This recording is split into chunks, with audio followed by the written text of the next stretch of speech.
Trump issues first commuted prison sentence. President Trump on Wednesday issued his first commuted sentence for a federal prisoner, freeing Shalom Rubashkin, the former owner of the country's largest kosher meat processing plant, who in 2009 was sentenced to 27 years in prison for a litany of financial crimes.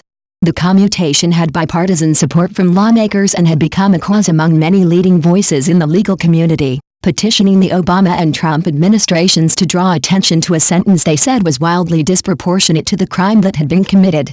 Rubashkin, a father of 10, will have served 8 years of his sentence.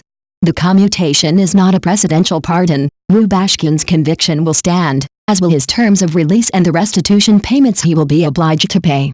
Still, the commutation will clear Rubashkin of the remaining 19 years of a sentence that had been condemned by politicians on the left and the right as cruel and unusual. The president's review of Mr. Rubashkin's case and commutation decision were based on expressions of support from members of Congress and a broad cross-section of the legal community, the White House said in a statement.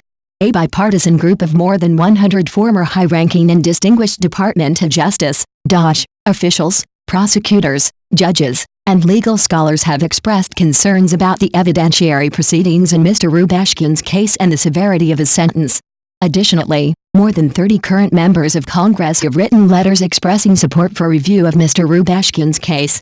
Rubashkin was the CEO of a kosher meat packing plant in Iowa, the largest in the country. Federal law enforcement raided the company in November 2008 and Rubashkin was found guilty of bank fraud and money laundering. Hundreds of Rubashkin's employees were arrested for working in the country illegally.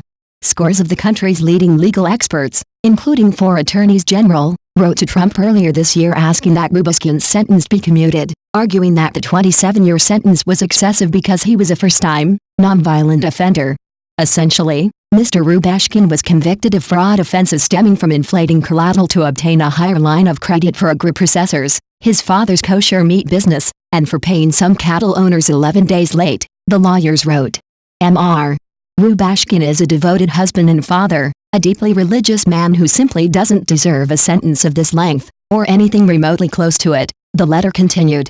Indeed, his sentence is far longer than the median sentences for murder, kidnapping, sexual abuse, child pornography and numerous other offenses exponentially more serious than his.